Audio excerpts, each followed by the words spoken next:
Le temps des fêtes, c'est synonyme de célébration en famille et entre amis, mais également, pour plusieurs d'entre nous, c'est la course dans les magasins, la fatigue et de nombreux excès. Résultat, on termine la période des fêtes épuisée et en janvier, on prend les fameuses résolutions. Comment célébrer pleinement tout en gardant le cap sur la santé, le plaisir et la simplicité? C'est ce que nous allons découvrir aujourd'hui à Simplement Santé.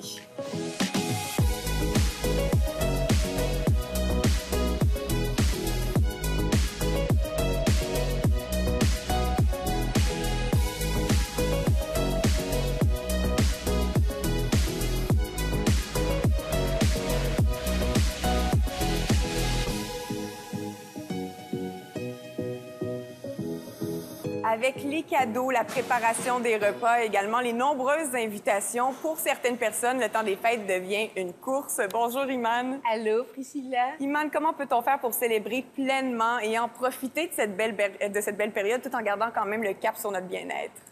Pour moi, il y a un mot-clé, c'est vraiment revenir à l'essentiel et à notre essentiel. Et je sais, c'est pas toujours évident, Priscilla, parce qu'on est piégé dans une spirale avec des comportements et des activités qui se répètent d'une année à l'autre. On fait souvent les mêmes choses et c'est pas nécessairement en accord ni avec nos valeurs, ni avec notre rythme personnel. Et puis, bien sûr, on a peur de décevoir. Il y a les traditions, il y a celles qui nous conviennent, mais celles qui ne sont plus nécessairement en accord avec nous-mêmes, mais on ne sait pas quoi faire. Alors, on dit oui et on pense non.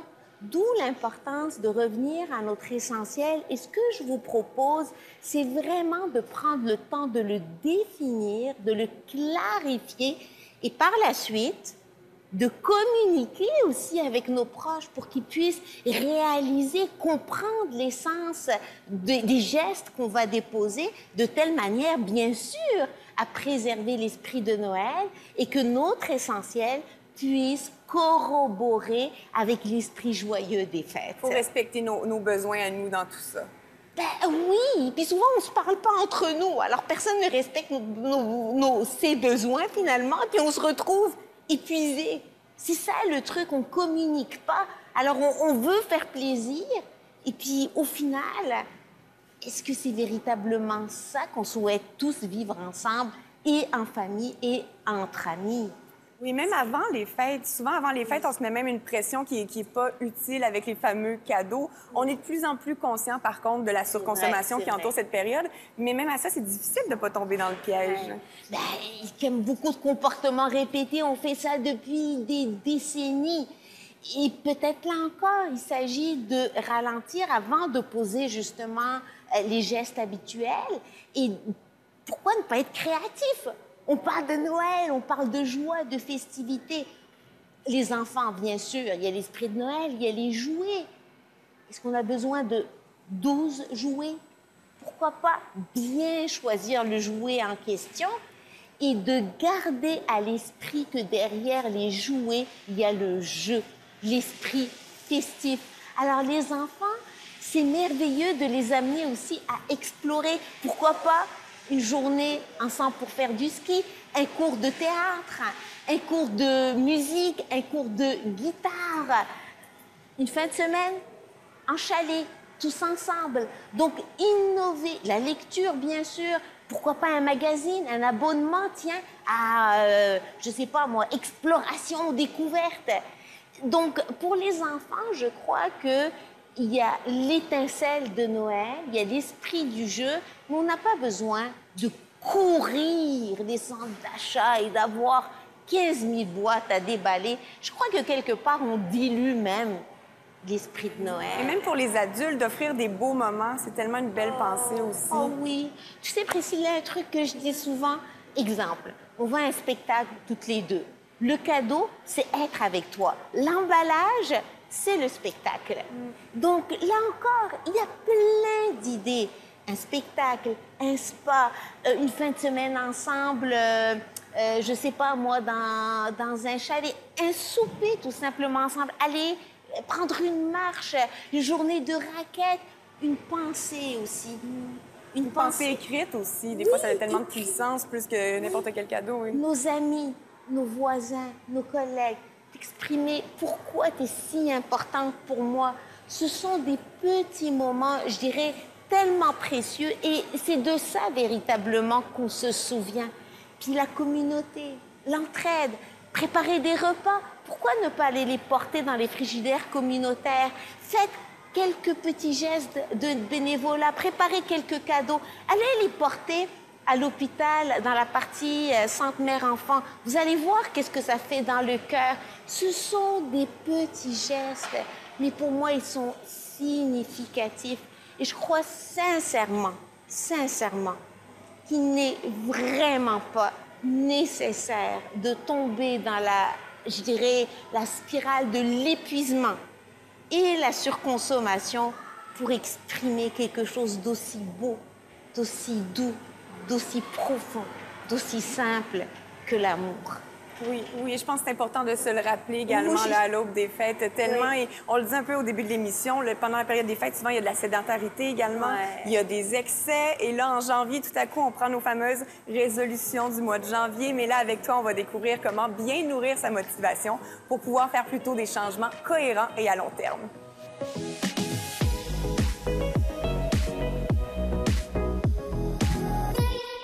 Le 31 décembre, il y a un souhait universel qui anime nos cœurs et nos échanges. Vous l'avez deviné, je parle naturellement de la santé. La santé, ce précieux capital qui, nous le savons, oscille au rythme de notre horaire, nos choix, nos comportements, nos émotions, notre mode de vie et notre alimentation. Pendant les fêtes, on focus sur le plaisir et souvent, on perd le cap sur l'équilibre. En janvier, c'est le temps des résolutions. Souvent, c'est l'alimentation, les activités sportives, le poids et aussi les défis 3 mois sans alcool, 3 semaines sans alcool. Et on porte toute notre attention sur les résultats extérieurs, on pose des gestes et en même temps, on n'est pas à l'écoute de nos intentions. On n'est pas à l'écoute de notre corps, de nos émotions. On parle alors d'une motivation extrinsèque. Dans ce temps-là, la plupart des études révèlent que ça ne tiendra pas la route longtemps. Notre élan, il va s'affaisser avec le temps. On ne ressent pas le plaisir de poursuivre sur la même voie et au mois de février-mars, nos résolutions, souvent, elles vont attendre janvier de l'année suivante. D'où l'importance de nourrir notre motivation intrinsèque. Qu'est-ce que je veux dire par motivation intrinsèque? C'est quand on agit pour soi, pour être bien avec soi, sans nécessairement avoir besoin de l'approbation de l'extérieur. Je sais, ça semble contre-intuitif et pas nécessairement facile. Et pourtant, voici ce que je vous propose et vous allez voir que ça fait du sens. Premièrement, prenez le temps de clarifier votre intention et demeurez à l'écoute des résistances, des émotions et des comportements qui sont susceptibles de freiner votre élan et votre engagement parce que c'est certain, il va y en avoir. Et en restant connecté à votre intention et votre engagement, vous allez voir que ça va être beaucoup plus durable au fil du temps. Deuxième point, soyez réaliste. Un changement à la fois. Et prenez le temps de l'expérimenter, de le vivre, de le moduler. Et ça m'amène au troisième point, soyez créatif. Vous allez sûrement avoir besoin d'innover, de ne pas poser les mêmes gestes que l'année dernière. Et l'innovation va vous amener à toucher, à explorer votre intuition, des nouvelles possibilités, parce qu'il n'y a pas un seul chemin. Et pendant, je dirais, ce voyage où vous apprenez doucement à prendre soin de vous, c'est certain qu'il va y avoir des moments de découragement, des moments de doute, de l'inconfort, autant au niveau physique, mental et émotionnel. D'où l'importance de nourrir cette motivation intrinsèque parce qu'elle nous permet de garder le cap, sur ce qui est important pour nous, notre santé. Et aussi Elle nous permet de cultiver la présence, la douceur, la compassion, la bienveillance, la paix, l'amour, la joie, la santé. Et n'est-ce pas là tout ce que nous souhaitons tous vivre, nourrir et cultiver? C'est ce que je nous souhaite cette année.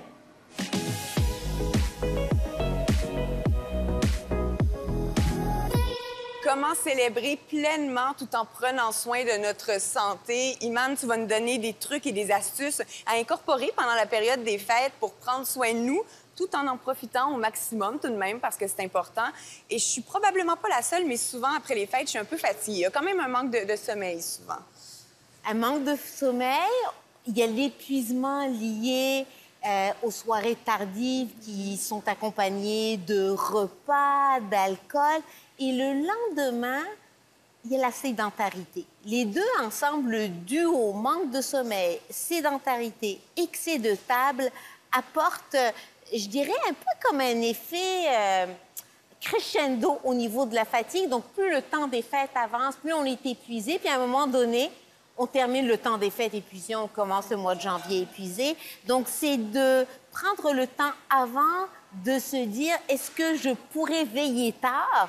Et le lendemain, avoir de l'énergie, est-ce que c'est possible? C'est ce que je vous propose aujourd'hui. Et d'ajouter du mouvement aussi dans notre période des fêtes. Aller jouer priorité. dehors et bouger aussi. Le lendemain, aller jouer dehors, comme tu dis, que ce soit les sports d'hiver, bien sûr, aller marcher avec des amis, les journées où il fait très froid, on danse à l'intérieur, mais bouger, c'est tellement le petit truc qui apportera la différence au niveau de l'expérience aussi, je dirais gourmet, parce qu'au niveau de la digestion, c'est tellement aidant. Et comme on vient nourrir cette partie de la santé mentale, le cerveau est tellement beaucoup plus souriant avec le mouvement. Bien, quand on arrive à table en soirée, il y a une partie de nous déjà, on a faim, mais il y a une partie de nous déjà qui est bien nourrie. Donc, on n'explore pas le plaisir de la même manière. Oui, c'est toujours agréable lorsqu'on revient de l'extérieur. On a eu froid un peu, on a des petites momettes rouges. On aime ça, on aime ça.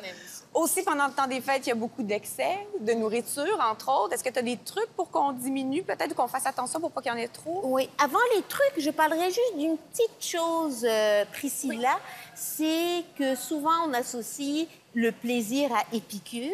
Et je vous invite à explorer la philosophie épicurienne parce que ce ne sont pas justement des excès. Épicure, il prônait le côté gourmet, vraiment le plaisir de savourer nos bouchées. Donc, déjà, au niveau des excès, je sais que ça semble toujours être un peu la même chose, mais c'est important de ralentir et de savourer le plaisir de ces petites bouchées, de ces explorations. Donc déjà ça, de miser sur la qualité au niveau des goûts, des saveurs et pas nécessairement la quantité. Ça, c'est un point. Deuxième point qui va être très aidant, c'est l'hydratation. On ne boit pas assez pendant la journée. On a des excès de table, l'alcool. Oui. Le manque d'hydratation fait que déjà notre appétit est dérangé. Donc, deuxièmement, l'hydratation. Troisièmement, au niveau des plaisirs, il y a les repas, il y a les desserts, mais les légumes aussi peuvent être festifs. Des olives, pourquoi ne pas rajouter un petit peu de feuilles de laurier, de l'ail? Et regardez comment l'expérience va être transformée. Que ce soit à côté des chips, pourquoi pas, mais un petit côté salé. Et dans les salades, rajouter le petit côté festif gourmet, c'est possible. De sortir un peu de toujours les crudités, juste carottes, céleri, oui. etc. Pourquoi ne pas avoir un plat de légumes marinés avec du pesto? Avoir des salades avec des canneberges séchées, la noix d'érable. Connais-tu la noix d'érable? Bien, grâce à toi, tu me l'as présenté. Je crois que ça va être un coup de cœur aussi. La noix d'érable.com, sincèrement, tout le monde devrait connaître ça à Québec. C'est pacane, érable, pincé de sel de mer, préparé par des petits producteurs producteurs, d'ailleurs, qui ont été incubés ici à Mycelium. C'est une expérience en soi. Franchement, Priscilla, il faut le goûter pour vraiment savourer ce petit... C'est simple, mais c'est bon. Et au-dessus d'une salade... Bien, c'est ça, tu mets dans la salade. Quelle bonne idée, le petit croquant côté Moi, sucré. J'adore cette idée-là. parce que ça vient vraiment contrecarrer l'équilibre sensoriel de la salade, d'apporter la petite note sucrée, comme on le ferait au niveau des vinaigrettes. Et en parlant de vinaigrette, c'est le temps de mettre en pratique nos choix de vinaigrette, les 5 saveurs. Alors, la petite vinaigrette au beurre d'amande. Et les personnes vont automatiquement dire « Oh, c'est quoi cette petite vinaigrette? » Alors, je vais expérimenter la salade. Et juste d'avoir l'option, parce que souvent, on n'a pas l'option lorsqu'on est invité quelque part. C'est des plats souvent, c'est très gras, très riche. Alors, juste de penser de mettre les légumes à travers tout ça, comme à l'année, il ne faut pas l'oublier. Parce que des petits plats de crudité, de céleri, de carottes, etc., ça fait pas vraiment envie à côté du pâté de foie gras. Donc, naturellement, l'être humain va aller vers autre chose. Il faut qu'on soit cohérent. Il faut que les légumes apportent ce petit côté festif aussi. Sinon, pourquoi je vais aller choisir un plat de crudité qui a l'air vraiment très banal quand je peux avoir du saumon fumé, du fromage, etc. Donc, on doit être cohérent. On met un peu de magie dans nos légumes et dans notre salade. Tout à fait. La magie du temps des fêtes. Et là, je regarde ce que tu as devant toi parce que d'autres excès pendant le temps des fêtes, c'est souvent l'alcool. Oui. Souvent, on peut boire à l'année, mais pendant le temps des fêtes, souvent, on a plusieurs soirées et là, il y a vraiment un excès. Et moi, il y a une compagnie que j'aime bien, que j'ai découvert l'année passée, qui est la compagnie Apéro à zéro. C'est une boutique sur le web qui propose plein de produits sans alcool, alors que ce soit du vin, de la bière, des cocktails aussi. Et là, pour le temps des fêtes, ils ont des ensembles à cocktails. Et moi, un de mes cocktails préférés, c'est le spritz. Et là, ils font un spritz des fêtes. Alors, on a quand on achète l'ensemble, c'est vraiment comme ça. Alors, on a le mousseux sans alcool, le jus de canneberge, le petit sirop de spritz. On a même la décoration avec... on aime ça. Et là, ce que je pensais qui peut être intéressant, c'est d'offrir encore là le choix. Si on achète une bouteille peut-être de mousseux alcoolisé aussi, et on offre le choix à nos invités, soit un choix sans alcool ou avec alcool. Ça fait aussi de très beaux cadeaux pour les jeunes mamans ou les femmes enceintes. Alors, c'est une belle compagnie à découvrir. Ils ont aussi, ici, on a un gin sans alcool. Hochelag est une compagnie québécoise qui font des gins, mais également sans alcool. Alors, un petit gin tonic, encore là, on peut avoir les deux versions, puis je pense que ça peut être intéressant. Quand ça fait plusieurs soirées qu'on a bu un petit peu, des fois, c'est bien de retomber à des produits sans alcool, mais tout aussi festif dans ce cas-là aussi. Oui. J'adore. Tu l'amènes, l'idée, c'est ouvrir nos horizons vers d'autres options et vraiment d'aller dans l'exploration, la découverte. Ça va vraiment nous amener à vivre un temps des fêtes où non seulement on prend soin du côté plaisir, du côté santé, mais en même temps, on encourage nos entreprises québécoises. Oui. Et ça, j'adore cet espace d'entraide. J'adore ton coup de cœur également. C'est magnifique, bouteille. Une autre option sans alcool qu'on connaît bien. Les kombucha, c'est magnifique. Magnifique. Un tout nouveau produit aussi sur le marché. Oui. C'est tout récent. On parle souvent de la kombucha. Vous savez que Lao, c'est une des compagnies que j'adore et leur dernier bébé, vraiment, la bouteille bulle de thé, qui se conserve à température pièce, un cadeau magnifique à offrir et à savourer. Et en plus, avec la kombucha, on soutient notre santé digestive en même temps qu'on a les bulles. Et sincèrement, sur une table, je crois sincèrement que ça fit parfaitement avec le temps des fêtes à découvrir absolument cette année. À offrir ou à s'offrir également. Ouais. Ah, moi, j'adore. Je t'en offre une. Merci. C'est sûr que j'accepte. On a également d'autres beaux produits. Comme tu le dis, c'est important d'encourager également nos producteurs d'ici, les produits d'ici. Et là, deux autres beaux produits. Coup de cœur, je vois entre autres les macarons de Sophie. Ouais. Tellement délicieux. Macarons de Sophie que tu connais bien aussi. Oui, vraiment. C'est une petite entreprise québécoise, d'ailleurs aussi un bébé de Mycelium. Les macarons, c'est une expérience en soi. Et c'est, je dirais, toute la touche de Sophie qu'on ressent. Et je vais dire simplement sa touche d'amour, parce qu'elle y met tout son cœur. Et regardez les petites couleurs pastel. Ce sont des colorants naturels. Donc, par exemple, elle va mettre de la poudre de betterave, etc.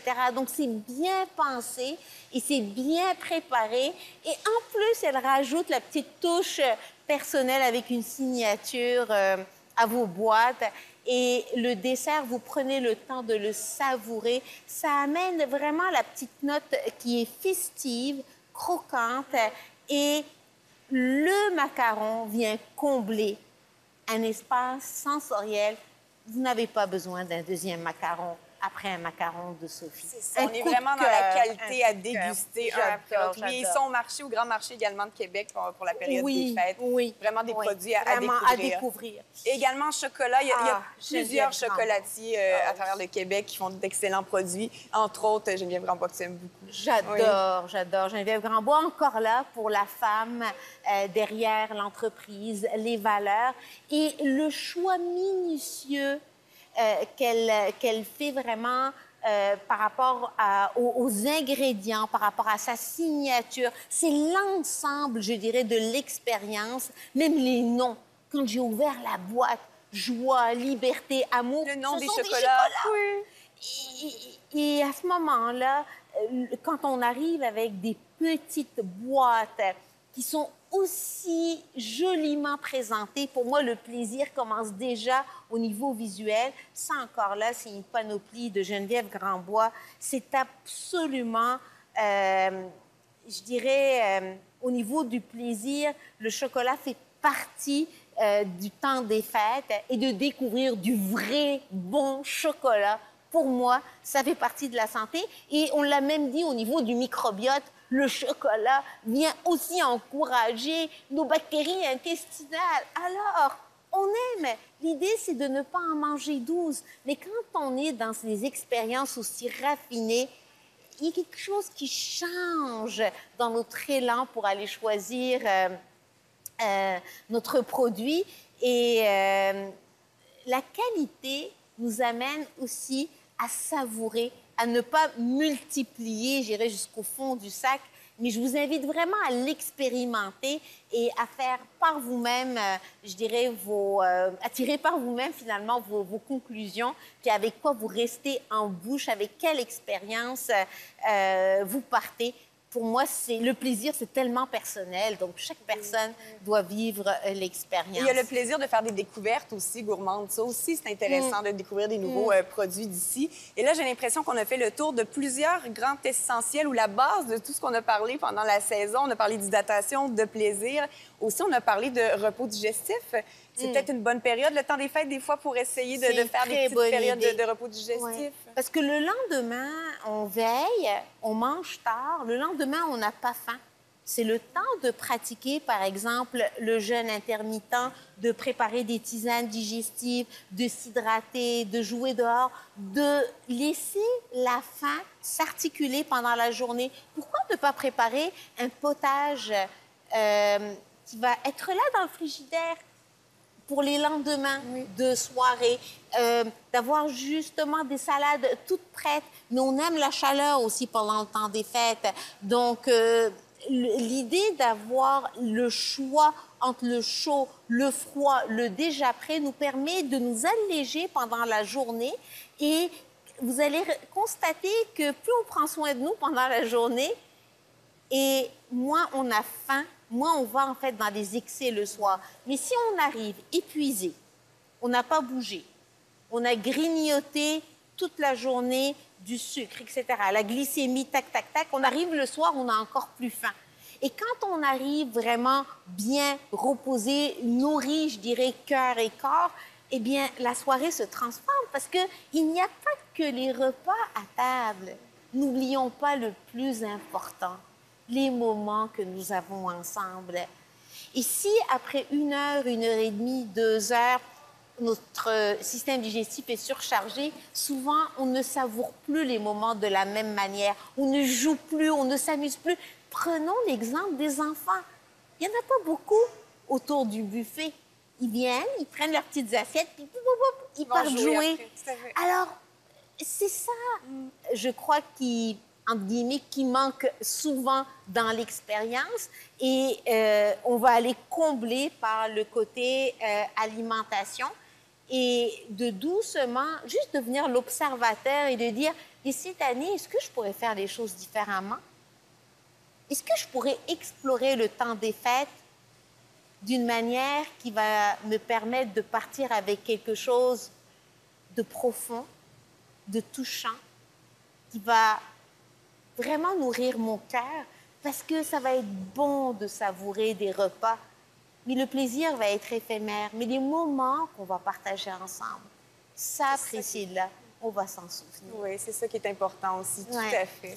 Et là, Imane, comme à la fin de chaque émission, et pour une dernière fois cette année, je te demanderai de faire un résumé. Qu'est-ce que tu aimerais que l'on retienne de l'émission d'aujourd'hui?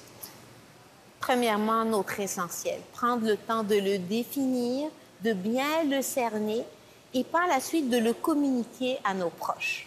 Qu'est-ce qui est important pour nous? Est-il possible de communiquer notre amour sans rentrer dans la spirale de l'épuisement et de la consommation? Deuxièmement, au niveau de l'alimentation, de revoir peut-être notre vision du plaisir. Est-ce que c'est le trop qu'on souhaite ou c'est de choisir et les saveurs au niveau des repas et aussi le plaisir d'être ensemble pour laisser de la place à de la magie, à de la joie et de découvrir des produits qui sont, je dirais, explosifs en bouche et qui nous amènent dans un contentement au niveau du corps sans venir nuire à notre santé, si possible.